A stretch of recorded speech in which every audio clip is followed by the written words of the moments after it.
Bonjour les amis, vous êtes avec les Gilets jaunes constituants au Pays de l'Uropois.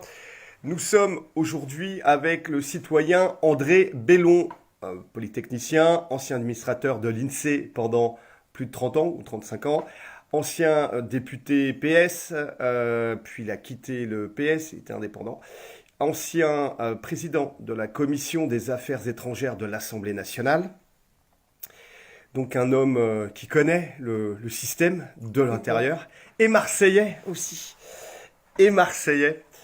Euh, on est là pour parler de la légitimité. Alors, le frère Mélenchon, c'est pas une histoire de famille, c'est une histoire de réseau, hein, parce qu'il est franc-maçon.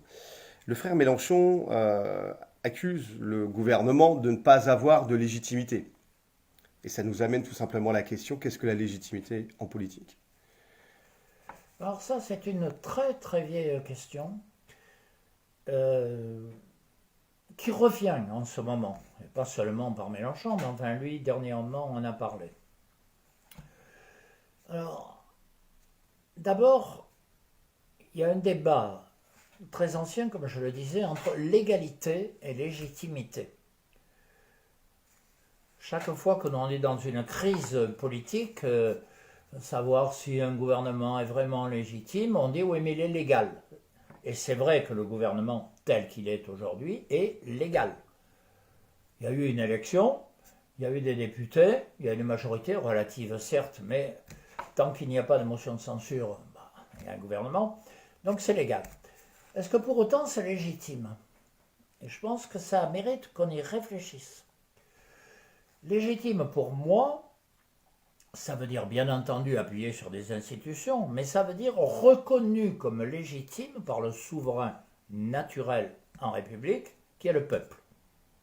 Est-ce que le peuple reconnaît ce gouvernement comme légitime? C'est une question très difficile, mais qu'on ne peut pas éviter aujourd'hui. Pourquoi? Parce que le président de la République, Macron, a été élu par environ, au premier tour, par environ 20% des citoyens. Pas plus. C'est-à-dire 1 sur 5. Bon. Le deuxième tour, c'est autre chose. Et quand je dis 1 sur 5, ça veut dire par rapport aux inscrits, bien entendu. Et non pas par rapport aux votants. Bon, et encore, il faudrait compter les non-inscrits qui changeraient encore la donne. Est-ce qu'on considère qu'une telle participation donne une légitimité? Est-ce qu'on considère en plus, comme le dit Emmanuel Macron, que son programme a été accepté par les citoyens? Il faut se rappeler qu'au premier tour, il a à peu près rien dit du tout. Il est allé se promener dans pas mal de pays. Et au deuxième tour, il a dit il faut éviter Marine Le Pen. C'est quand même un programme assez limité. Peut-on dire pour autant qu'il est légitime pour mettre en œuvre toutes les réformes qu'il veut, la retraite par exemple, etc., etc. Donc cette question de la légitimité est posée. Cela étant, il n'appartient pas à qui que ce soit qui a été élu dans ces conditions de poser la question de la légitimité, parce que si Macron est contesté dans sa légitimité, les autres aussi. Personne n'est légitime à ce moment-là, puisque chacun résulte de la même élection. Ce qui est en cause, ce sont les institutions. Et comme nous le disons à l'Association pour une constituante depuis l'origine de la création de l'association, c'est-à-dire depuis 15 ans à peu près, depuis le traité de Lisbonne, il n'y a pas de légitimité qui ne résulte de la souveraineté du peuple. C'est d'ailleurs, soit dit en passant, l'article 3 de la Constitution. La souveraineté nationale appartient au peuple. Les institutions doivent être reconnues comme légitimes. Et s'il y a un problème en ce moment, c'est bien parce que cette légitimité des institutions, pour donner des représentants légitimes, est en cause. Elle est en cause, incontestablement. Ce qui veut dire que la question des institutions doit être posée et qu'on est dans une crise de régime. Alors c'est vrai qu'un certain nombre de personnalités l'ont compris, on voit pas mal de dans la presse d'articles, d'appels de personnalités tout à fait honorables, expliquant qu'il faut changer le système. Très bien. Sauf que souvent, les personnes en question disent « ouais, ben c'est nous qui allons le changer ». Et ils se présentent comme ceux qui vont changer. Soit parce qu'ils sont experts point final, soit en proposant des choses alors assez cocasses, du genre on fait des commissions dans lesquelles je suis l'expert reconnu, avec quelques citoyens tirés au sort, histoire de faire croire que le peuple est là, quoi. Il faut vraiment qu'on revienne aux prémices.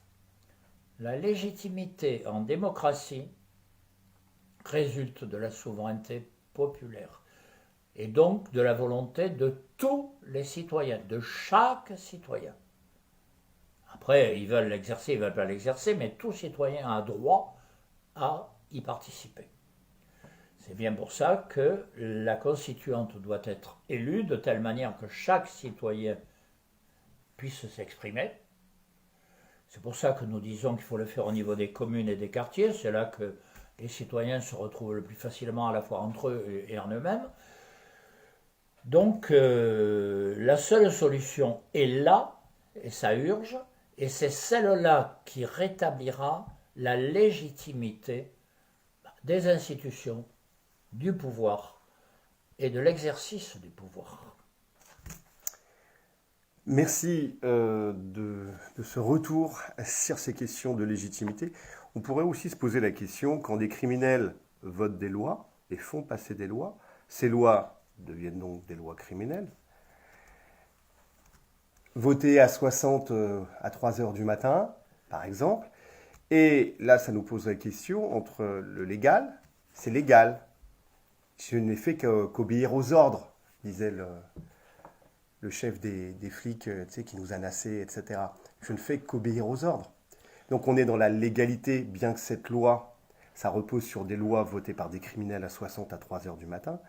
Et ça nous oppose en fait à la légitimité, voire à la loi naturelle. Alors, loi des hommes. Ce sont des mots assez durs. Il faudrait le prendre au cas par cas, voir ce qu'il y a qui s'adapte à ces mots.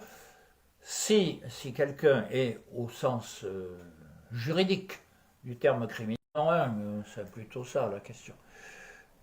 Non, le vrai problème c'est, sont-ils représentants, en l'état actuel des choses, des citoyens, c'est-à-dire du peuple, ou de leur parti. Et de ceux qui ont financé leur parti et leur carrière. De ceux, éventuellement, ça arrive effectivement, qui ont financé leur parti. Ça peut arriver. De même qu'il peut arriver.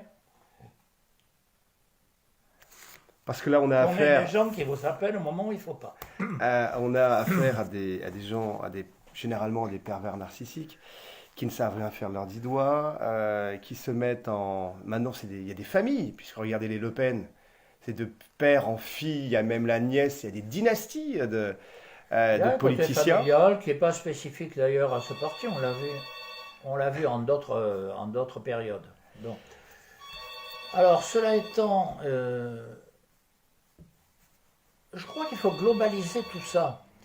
À partir du moment où les parlementaires, c'est-à-dire ne sont pas, ou de moins en moins les représentants du peuple, il est évident qu'ils représentent autre chose. Et donc, on retombe au travers des problèmes que vous évoquez, en particulier la judiciarisation de tel ou tel parlementaire. C'est arrivé, bon, ça fait partie de l'histoire. La vraie question, c'est, sont-ils représentants du peuple ? Et on retombe sur la question de la légitimité. La seule légitimité procède du fait qu'on représente effectivement ce qui est le rôle de la démocratie. On représente effectivement les citoyens.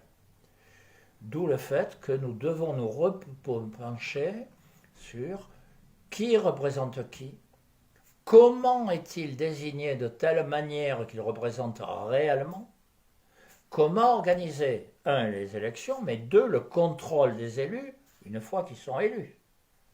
Ça nous amène à la question des mandats impératifs et Ce qui nous révocatoires. amène à la question, par exemple, du mandat révocatoire, du référendum d'initiative, etc., etc. Mais on ne peut poser ces questions, et on doit poser ces questions, en fonction d'un principe de base, la légitimité du représentant. Et il est vrai que tout a dérapé depuis un certain nombre d'années pour que le représentant soit plus comptable par rapport à son parti en particulier que par rapport aux citoyens. Et ça, c'est paroles de quelqu'un de l'intérieur du système. Moi, j'ai finalement quitté le parti et je me suis même présenté contre lui parce que oui, j'en avais un peu marre d'un certain nombre de choses, mais enfin, on ne va pas rentrer dans le détail, mais bon, il y a un moment où on est face à soi-même et on fait des choix. Bon, voilà. Citoyen Bellon, merci. Bon, à part le coup de fil.